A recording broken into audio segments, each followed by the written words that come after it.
Assalamualaikum warahmatullahi wabarakatuh. Perkenalkan nama saya Mustafa Kemal Pasya dengan NIM 12280101142. Di sini saya akan memaparkan mengenai hasil artikel yang telah saya kerjakan secara berkelompok dengan judul Peran Aplikasi Sambara dalam Meningkatkan Transparansi dan Efisiensi Administrasi Publik. Baik, langsung saja ke pendahuluannya. eh dari latar belakang, transformasi digital menjadi keniscayaan dalam peningkatan pelayanan publik.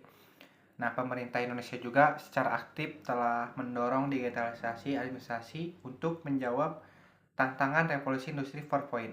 Nah, salah satunya inovasinya eh lahirlah aplikasi Sambara di Jawa Barat. Nah, aplikasi ini tuh memungkinkan pembayaran pajak kendaraan bermotor secara daring dan berpotensi besar untuk mengurangi praktik pungli serta meningkatkan efisiensi birokrasi.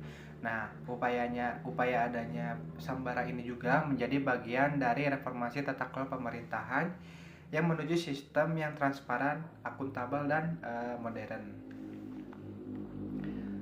Kemudian di rumusan masalah langsung dan tujuan penelitiannya.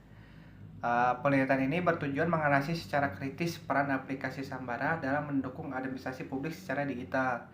Nah, fokus utamanya yang pertama mencakup bagaimana aplikasi ini diimplementasikan, kemudian ada sejauh mana aplikasi Sambara ini bisa meningkatkan transparansi pelayanan, kemudian uh, kontribusinya terhadap efisiensi birokrasi. Nah, jawaban dari pertanyaan-pertanyaan ini diharapkan memberikan kontribusi nyata dalam perbaikan sistem pelayanan publik digital di Indonesia.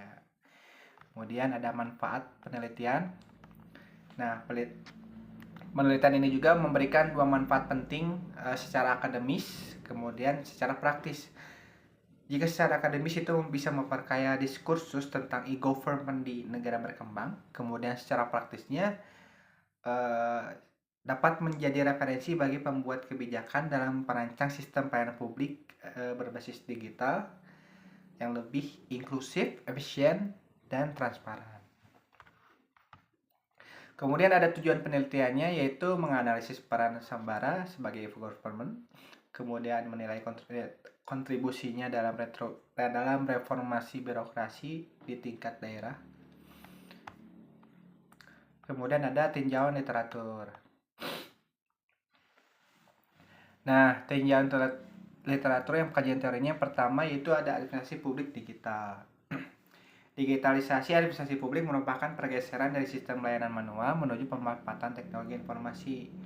Nah, tujuannya ya adalah untuk meningkatkan yang pertama efektivitas pelayanan publik, kemudian yang kedua ada efisiensi penggunaan sumber daya, kemudian transparansi dalam proses birokrasi. Dalam artikel menyebutkan Cordella Bonina tahun 2012 menyatakan bahwa transformasi digital mendorong reformasi birokrasi melalui pemangkasan proses dan percepatan layanan. Kemudian yang kedua yaitu ada transparansi layanan publik. Transparansi ini diartikan sebagai keterbukaan informasi dan proses sehingga masyarakat ini bisa dapat mengawasi dan mengevaluasi kinerja pemerintah secara langsung. Kemudian ada Pietrowski dan Van Riesen tahun 2007 menekankan bahwa transparansi memperkuat partisipasi publik dan akuntabilitas pemerintah. Kemudian ada efisiensi administrasi publik, yaitu yang pertama efisiensi mengacu pada optimasi pemanfaatan sumber daya publik untuk mencapai hasil maksimal. Ini juga mencakup pengurangan waktu layanan, biaya, dan tenaga kerja birokrasi. Kemudian Polit dan Boucret tahun 2011 menjelaskan gitu efisiensi sebagai ciri utama dari reformasi manajemen publik modern. Kemudian ada e-government. E-government ini Sambara gitu ya, khususnya Sambara masuk dalam kategori transaksional e-government, yaitu tahap di mana masyarakat dapat berinteraksi langsung dengan pemerintah melalui layanan digital. Kemudian Charter and Bellinger tahun 2005 ini menyatakan bahwa adopsi teknologi government sangat dipengaruhi oleh faktor kepercayaan, kemudahan pengguna, dan kualitas sistem layanan. Nah, kemudian ada penelitian-penelitian terdahulu, ada 3 penelitian terdahulu, yaitu ada Wibowo tahun 2021, kemudian Rahayu Suryani tahun 2020, kemudian ada Kurniawan et al. Tahun 2022. Kemudian ada metode penelitian. Nah, penelitian yang kami gunakan ini pendekatannya menggunakan deskriptif kualitatif melalui studi literatur. Nah, data ini diperoleh dari jurnal akademik, kemudian dokumen kebijakan, serta laporan resmi. Teknik konten analisis digunakan untuk mengidentifikasi dan menganalisis kontribusi Sambara terhadap transparansi dan efisiensi birokrasi. Kemudian pendekatan ini juga dinilai relevan karena memungkinkan analisis kritis berbasis bukti dokumenter yang mendalam. Kemudian ada langsung ke pembahasan. Yang pertama ini ada implementasi Sambara. Nah, implementasi Sambara ini, Sambara mengintegrasikan basis data dari kepolisian dan Bapenda secara kanal pembayarannya digital seperti bank, e-wallet, dan di minimarket. Nah, pengguna juga cukup memasukkan nomor polisi untuk mengetahui jumlah pajak. Namun, validasi STNK masih memerlukan keahlian fisik karena belum sepenuhnya digital. Nah, aplikasi ini itu merupakan cerminan awal dari modernisasi birokrasi berbasis teknologi di daerah. Kemudian yang kedua ada peningkatan transparansi. Nah, transparansi ini meningkat karena masyarakat dapat mengakses informasi pajak secara langsung tanpa perantara. Nah, di fitur dashboard statistik Sambara ini memungkinkan publik dan pengawas internal memantau penerimaan daerah, jejak elektronik transaksi, juga memudahkan proses audit. Meski begitu, tantangannya masih ada gitu, terutama pada literasi digital masyarakat di daerah terpencil. Kemudian juga ada peningkatan efisiensi. Nah, efisiensi birokrasi ini ditunjukkan dari berkembangnya antrean fisik di Samsat, kemudian percepatan proses pembayaran, serta pengurangan beban kerja manual. Nah, dengan sistem digital, sumber daya manusia dapat dialihkan ke peran yang lebih strategis gitu, seperti sebagai analisis dan pengembangan layanan. Hal ini juga menjadi sebuah cerminan transformasi birokrasi ke arah yang lebih produktif dan berbasis teknologi. Kemudian ada tantangan implementasi. Nah, tantangan implementasi Sambara ini menghadapi berbagai tantangan gitu ya. Yang pertama itu rendahnya literasi digital, kemudian keterbatasan infrastruktur internet, kemudian koordinasi lintas lembaga yang belum optimal, serta isu keamanan dan data pribadi. Nah, selain itu juga belum ada sistem evaluasi pengguna yang konsisten gitu, yang juga menyulitkan pengukuran efektivitas aplikasi ini secara real time.